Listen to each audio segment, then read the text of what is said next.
ever felt as if you're just not good enough? Things are just not good enough. You're not in the right place where you want to be in life.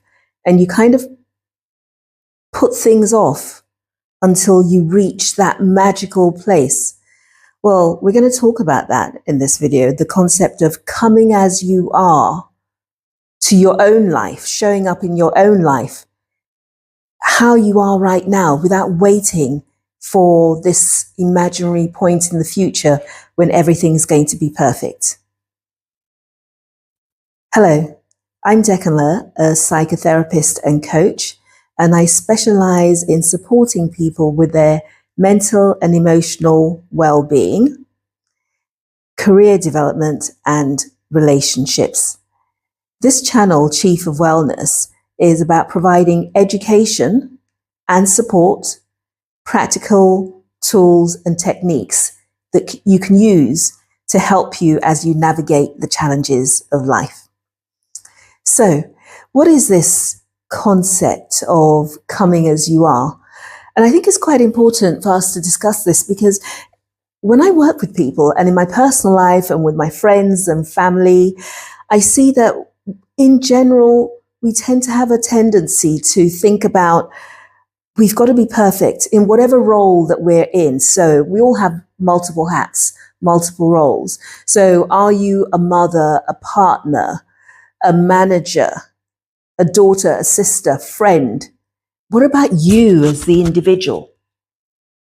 We tend to forget about ourselves as the individual. And that's so important because it's that part of us that's the individual that nurtures and sustains and carries everything else. So before we kind of put all our focus on others, we need to make sure that we reclaim something for ourselves. And this is where we can be our own worst critics. We can think that we've got to be perfect. We've got to have all the answers. In fact, sometimes people expect us to have all the answers. If we're the one that's known as the fixer, the strong one, gosh, that can be a very heavy load to bear because people expect us to be there, to show up for them. And they often forget that we are actually struggling with our own challenges. So what do we do about this? I'm going to tell you.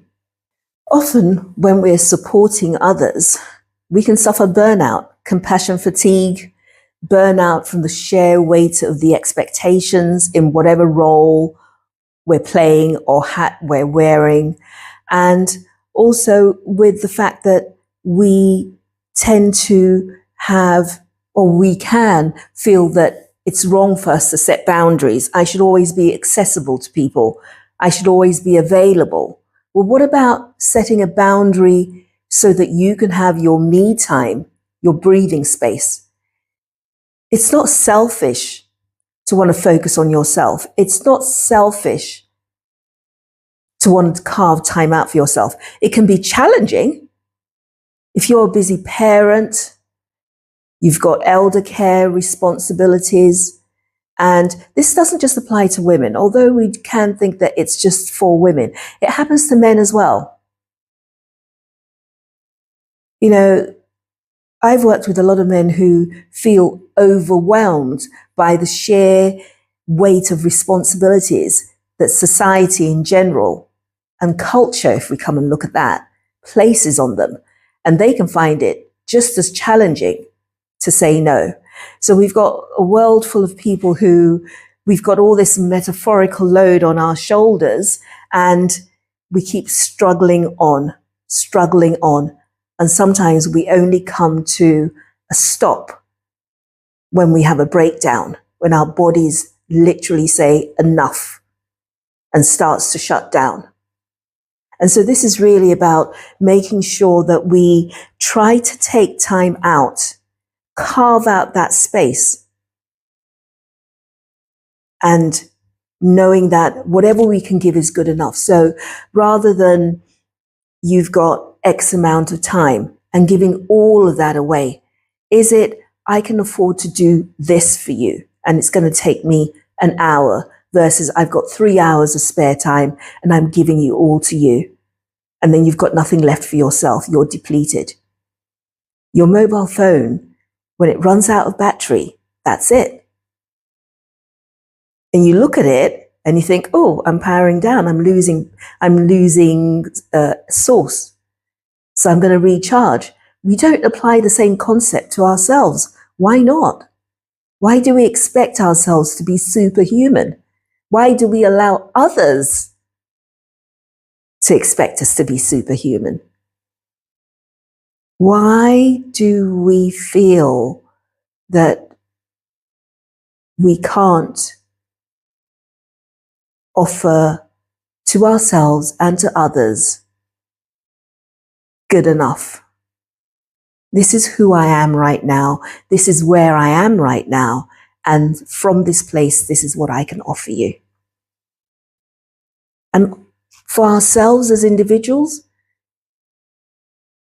so you want to lose 10, 15, however many pounds. Don't allow that to stop you from going out and enjoying yourself or wearing something, that pair of jeans. It might be a bigger size. Don't deprive yourself of that pleasure, of that joy, waiting for that point in the future. Show up as you are now for yourself and for others by default. So self-acceptance is so important because when we're looking to grow, it can be quite common to think that we have to change everything about ourselves. Well, actually, there are good things about us. There are things that we do well. If we're not quite sure what those are, why not ask those closest to you, whose judgment you trust?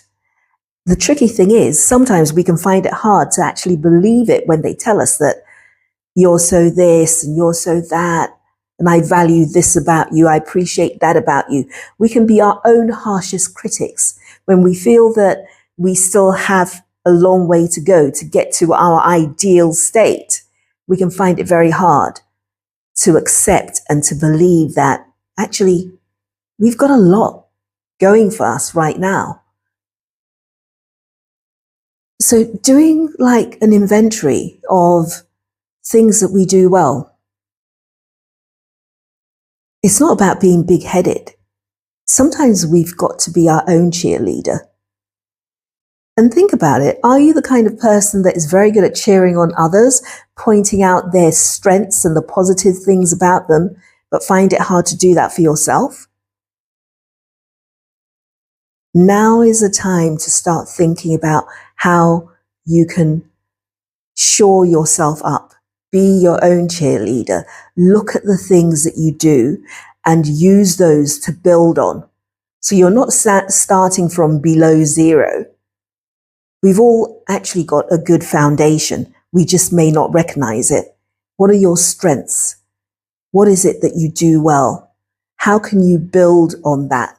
So starting from where you are, rather than thinking you've got to rebuild, redesign yourself.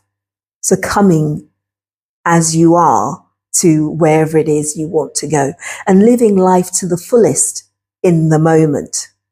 So like I said at the beginning of this video, Chief of Wellness is a space that's going to provide education, practical tools and techniques. It is not providing therapy. It is providing education and support. If you found this video helpful, please like and subscribe, and let's grow this channel and go on this journey together.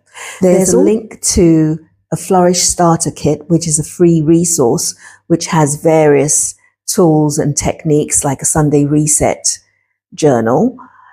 And you can use this to start building your own library of tools and techniques that you can use to help yourself. If you found this helpful, share it with friends and other loved ones, and I will see you in the next video.